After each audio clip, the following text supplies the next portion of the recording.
మేము రెడీగా ఉన్నాం. మీరే ఒక్కొక్కరు వస్తున్నారు కాబట్టి మళ్ళీ లేట్గా వచ్చిన లేవని అనుకుంటారు.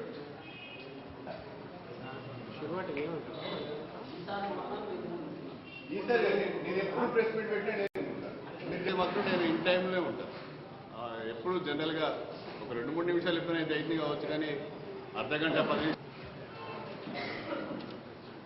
అందరూ రావాలి. ఫోటో కట్ చేసి సారంగం ఛానల్ రాలేదు. जरा सारंगा को बुलाओ. వాళ్ళకి మళ్ళీ 11:30కి ప్రెస్ మీట్.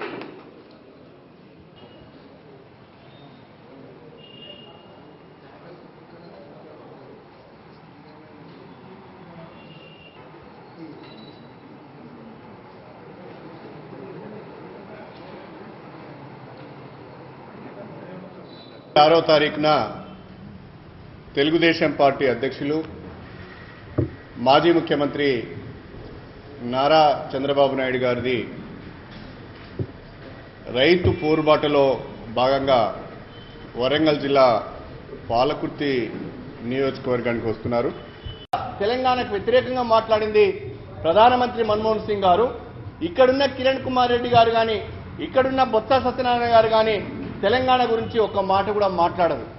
మరి తెలంగాణ ప్రజలను మోసం చేస్తున్నా, రాష్ట్రంలో కేంద్రంలో అధికారంలో ఉన్న తెలంగాణ ప్రజలకు హామీ ఇచ్చి నమ్మక ద్రోహానికి పాల్పడుతున్నా, కాంగ్రెస్ పార్టీ పైన విమర్శలు చేయకుండా, కాంగ్రెస్ పార్టీ పైన దాడి చేయకుండా, కేంద్ర ప్రభుత్వం పైన ఒత్తిడి పెంచకుండా తెలుగుదేశం పార్టీ పైన విమర్శలు చేయడంలో మీ ఉద్దేశం ఏంటి అని అడుగుతున్నా.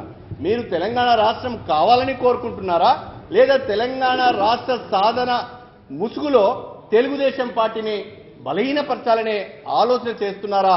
టీఆర్ఎస్ పొలిటికల్ జేఏసీ ఆలోచించవలసిందిగా నేను కోరుతున్నాను.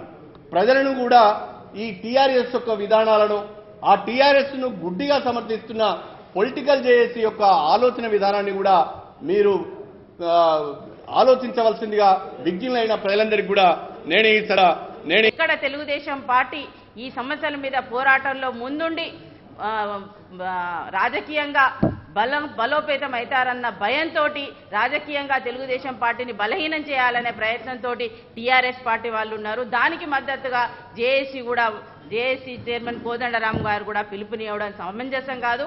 తెలంగాణ ఉద్యమం, తెలంగాణ బిడ్డలం మనం అందరం. మేము కూడా తెలంగాణ ఉద్యమంలో పాల్గొన్నాము. మా పార్టీ అధినేత కూడా దీని స్పష్టమైన వైఖరితోటి అంతకుముందే 2008లో ఏదైతే ప్రణబ్ ముఖర్జీ గారికి లేఖ రాశారో ఈ రోజు వరకు కూడా అదే విధానంలో ఉన్నారు. నేను ఎన్నడూ తెలంగాణకు అడ్డు కాదు అని కూడా చెప్పడం జరిగింది.